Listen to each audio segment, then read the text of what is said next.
आज हम इसी अहम मुद्दे पर चर्चा करेंगे। तमाम मेहमान मेरे साथ यहाँ पर जुड़े हुए हैं। डॉक्टर मोहम्मद अमीन मेरे साथ पूर्व राजनयिक के तौर पर जुड़े हुए हैं, बहुत स्वागत है आपका अमीन साहब। कर्नल विनय बयाला मेरे साथ हैं, डिफेंस एक्सपर्ट के तौर पर। विनय जी बहुत स्वागत है आपका टीएनपी न्यूज़ में। साथ ही विजय दुबे जी वरिष्ठ पत्रकार के तौर पर मेरे साथ जुड़े हुए हैं। विजय जी बहुत स्वागत है आपका टीएनपी न्यूज़ में। साथ ही हेमंत गुप्ता जी जियोपॉलिटिकल एनालिस्ट के तौर पर मेरे साथ जुड़े हुए हैं। हेमंत जी बहुत स्वागत है आपका। अमीन जी, जिस तरह से लगातार पिछले 24 घंटे में बहुत सारी खबरें सामने आई, लगातार आप उनको पढ़ भी रहे होंगे। पहले ये आया, सूत्रों के हवाले से कहा गया कि डोनाल्ड ट्रंप अब युद्ध विराम पर चर्चा करना चाहते हैं। उसके बाद डोनाल्ड ट्रंप की तरफ से ये कहा गया कि नहीं, हम लगातार इस बात पर प्रयास कर रहे हैं कि अगले 5 दिनों तक कोई भी हमला हमारी तरफ से ईरान के किसी भी एक जो पावर संयंत्र हैं उन पर हमला नहीं किया जाएगा। इसके साथ ही ईरान की तरफ से कुछ ऐसी शर्तें रखी गई हैं जो शर्तें देखने में कुछ टेढ़ी सी भी नजर आ रही हैं, और अगर हम ईरान की तरफ से सोचें तो निश्चित तौर पर यह लगता है कि ईरान को इस तरह की मांग तो करनी चाहिए थी। आने वाले 48 घंटे में, 72 घंटे में क्या कुछ पूरे विश्व के सामने आ सकता है? देखिए, बहादुर सिपाही के तौर पे, बहादुर लीडर के तौर पे, बहादुर एक प्रेसिडेंट के तौर पे हमारे ट्रंप साहब ने पूरी कोशिश कर ली कि हम ईरान को झुका लें।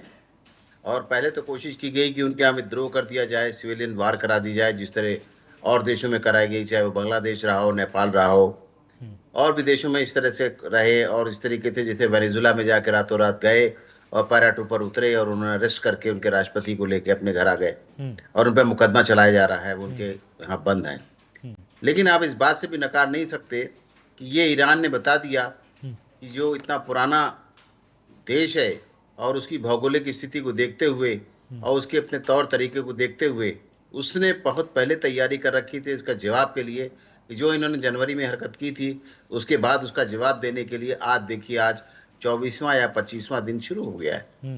ये क्या दर्शाता है? ये दर्शाता है कि महीने भर का, यानी 3 हफ्ते गुजर गए और ये ट्रंप साहब कुछ नहीं कर पाए। सुबह कोई बयान देते हैं, शाम को कोई बयान देते हैं, कहते हैं हम ये कर देंगे, वो कर देंगे। और अपनी जितनी पूरी ताकत थी अपने देश की, यानी सैन्य क्षमता के हिसाब से उन्होंने पूरा यूटिलाइज किया। यहाँ तक कि पेंटागन को भी $2000 की, यानी 2000 करोड़ डॉलर्स की जरूरत पड़ गई। उसने भी कहा हमारा खजाना खाली हो गया है। अच्छा, उधर देखिए उनके यहाँ इजराइल में भी कितनी तबाही मची हुई है जो न्यूज़ में नहीं है, न्यूज़ में नहीं आती है, सिर्फ ईरान की तबाही दिखाई जाती है। हाँ, नो डाउट ईरान पे इजराइल ने और अमेरिका ने, दोनों ने मिलकर बम्बार्डिंग की है, सिर्फ एयर स्ट्राइक होते रहे, वो नीचे बेस में नहीं जा सकते। और उस बेस के लिए भी कहा था कि हम जाएंगे, लेकिन शायद उनके 200 आदमी जो पैराट्रूपर थे उतरे और उनका पता नहीं है ईरान में उतरने के बाद कि कहाँ गए वो। तो इसलिए वो घबराहट में उन्होंने ये कहा कि हम अभी नहीं उतारेंगे। अब इस तरह की बातें, बार बार से बयान पलट जाना और पूरी दुनिया को कोसना, एक तरीके से कहना कि जी हमारे साथ आइए, नहीं आए तो आप गलत हैं। उन्होंने यही कहा, नाटो देशों को भी कहा, यूरोपियन यूनियन को भी यही कहा, सब कुछ कहा। लेकिन आप देखिए उनकी कितनी मिसाइलें हैं, सिर्फ उन पे कोई नहीं है इतनी बड़ी ताकत। मिसाइल हैं, ड्रोन हैं, तो ड्रोन कहाँ पहुंच रहे हैं? देखो उस गासिया में जाके, जहाँ 4000 मील की मार करने वाली उनकी मिसाइलें वहां पहुंच गई। ये शक्ति है उनकी अकेले, इसके मैंने कोई तो शक्ति है जो उनके पीछे है साथ में।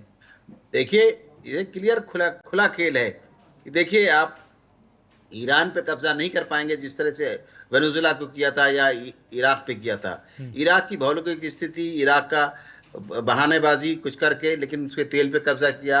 इसी तरीके से इन्होंने वेनेजुला पे भी किया और आज वो ईरान पे करना चाह रहे थे। ईरान बहुत बड़ी ताकत है, इसका देखिए तेल जो है चाइना भी लेता है, हिंदुस्तान भी लेता है, और भी बहुत से एशियन कंट्रीज हैं वो लेते हैं और भी जाते हैं।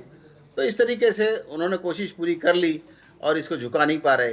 और ये लोग, ये देश भी जानते हैं जो नियर बाई कंट्रीज हैं, जो ताकतें हैं विश्व की, उनमें रशिया भी है और कोरिया भी, आप देखा जाए तो अब तो आ गया है, और आप देखेंगे चाइना तो है ही। तो अब इसको पीछे करने के लिए बड़ा मुश्किल है, और ये लोग नहीं चाहेंगे कभी भी कि हमारे इस एरिया में ट्रंप साहब का घुसपैठ हो।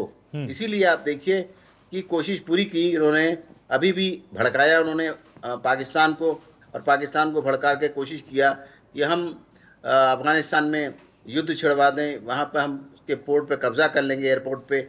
वो भी नहीं हो पाया क्योंकि वो गवा चुके थे बाइडेन के टाइम में, और यहाँ से बहुत सा सामान छोड़ के अपना चले गए थे। तो देखिए ये जो कंट्रीज हैं इस बात के गवाह हैं आज भी कि 10-10, 20-20 साल इन्होंने वहां पर कोशिश की, जमने की, वहां नहीं जम पाए। इन्हें ईरान भी छोड़ना पड़ा, अफगानिस्तान भी छोड़ना पड़ा, ताइवान भी छोड़ना पड़ा। ये सब क्या दर्शाता है? यही सब चीजें दर्शाती हैं कि ये स्टैंड वहां नहीं कर सकते।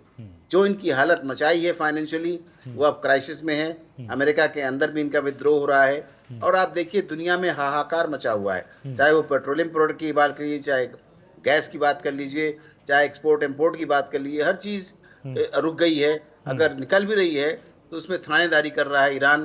कहता जी हम उसमें 18 करोड़ इंडियन रुपीस के हम टैक्स लेंगे, और सिर्फ ये कह रहा है हर शिप से, कहता है हम उसको देंगे जो हमारे दोस्त है, और उनसे हम टैक्स लेंगे। रीजन क्या है कि उसको सामने दिख रहा है कि हमारा ईरान को तबाह कर दिया गया उसको बिल्ड करने के लिए। तो ये सब चीजें हैं, देखना पड़ेगा कि अब क्या स्थिति है। पीछे कभी हटते हैं और कभी आगे बढ़ते हैं। आज बहुत ही असमंजस की स्थिति में है और फंस गया है, और बड़ी ही ईमानदारी के साथ लोगों को दिखा के कि नहीं हम हट रहे हैं, हम हट रहे हैं, इस तरह से पीछे जाना चाहते हैं। चाहे वो ब्रिटेन हो, चाहे अब देखिए रशिया ने भी इस बात को कहा कि पहल की है। आप देखिए चाइना ने भी पहल की है कि आप देखिए दोस्ती का रुख ना खाइए, टेबल पे आइए। लेकिन ईरान कहता है कि हम तो दोस्ती के लिए गए थे, पीछे से इजराइल ने हमारे ऊपर हमला किया, उसको सपोर्ट किया अमेरिका ने। तो ये नहीं चलेगा, दो मुही बात नहीं चलेगी, सिंगल तरह की बात चलेगी। आप 1 to 1 बात करिए और आइए सामने टेबल पे, लेकिन इन शर्तों के साथ आइए। उसने अपना एक एजेंडा रख दिया कि हमारा जो तबाही हुई है उसको आप पूरा करिए, और आप आगे वार नहीं करेंगे ये भी कहिए, क्योंकि इसके यहाँ तो नहीं मिला ना। जैसे इराक में नहीं मिला था, वैसे यहाँ भी कुछ नहीं मिला। आईएए की कोई रिपोर्ट नहीं आई है कि वहाँ पे वो इसका एटॉमिक रिसर्च कर रहा है या डेवलपमेंट कर रहा है, परमाणु का एटॉमिक परमाणु बना रहा है, कुछ नहीं मिला। और इसको रूस ने भी कंडेम किया और कहा कि नहीं उसने ऐसा नहीं किया।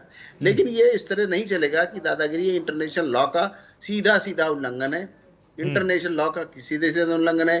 जितनी हमारी एजेंसियां हैं इंटरनेशनल, चाहे यूएनएससी हो, चाहे यूनाइटेड नेशन काउंसिल हो, आप देख लीजिए सिक्योरिटी की हो, सब चुप बैठे हुए हैं। किसी का बिल्कुल मुंह नहीं खुल रहा है, ना ही समझ में आ रहा है कि गए किसकी गोद में है। क्या ट्रम्प की गोद में ही है क्या? क्योंकि न्यूयॉर्क में हेडक्वार्टर्स है इनके, तो क्या वहीं पे रुक गए? समझ में नहीं आता है कि किस तरफ जाएगी जंग और क्या होगा देश का। हेमंत जी, पूरी पूरी